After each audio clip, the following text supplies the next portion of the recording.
Hi, folks. Welcome back. I hope you're all doing well. So, if you want to get a quantitative understanding of higher education in computer science in North America, in the US and Canada, the CRA Tollby survey is an excellent source for that. CRA stands for Computing Research Association, and they gather this data which spans both students as well as faculty from undergraduate bachelor's degrees all the way to PhD degrees and faculty positions in computer science in the US and Canada, and they publish this data every year. The one I'm looking at right now is for the year 2022. It was published in about mid 2023, and I'm looking forward to the one for 2023, which will be published in the middle of this year. I'll link to the full document below, but I wanted to pick out a few data points that I think are interesting. All right, let's start with PhD degrees granted by year. As you can see, it's hovered between 1,500 and 2,000 for a pretty long time, but this last year, all the same, was still an all-time high, crossing 2,000 for the first time ever. Another trend you'll see is by far the vast majority come from American universities, and then there's a small number from Canada. And this graph shows what fraction of those PhD students are non-resident aliens, and this will come as no surprise to anyone who's walked the halls of any CS grad department in the US. It hovers between 60 and 65%, and while it's gone up slightly in the last 4 or 5 years, it's been fairly stable within that range. All right, this graph is interesting. Where do all these PhDs go? Where do they get employed after their degree?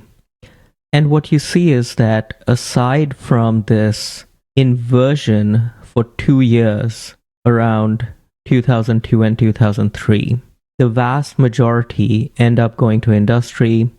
A distant second, at about 30%, go to academia.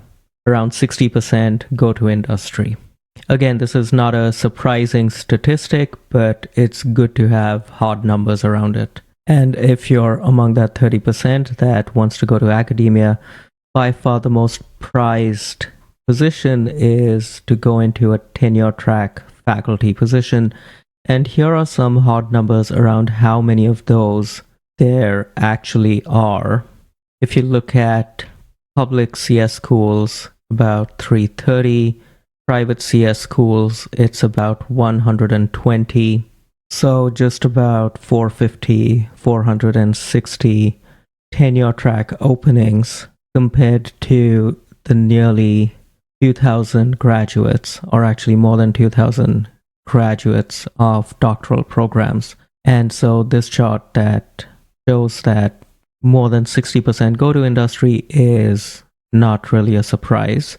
All right, turning to the number of people graduating with bachelor's degrees. This is the graph for the last more than 20 years. And you can see a really steady and sharp increase after 2009. It never goes down after that. This last data point over here is the number for 2023 projected. So it looks like it might be tapering off a little bit, but it's still not decreasing.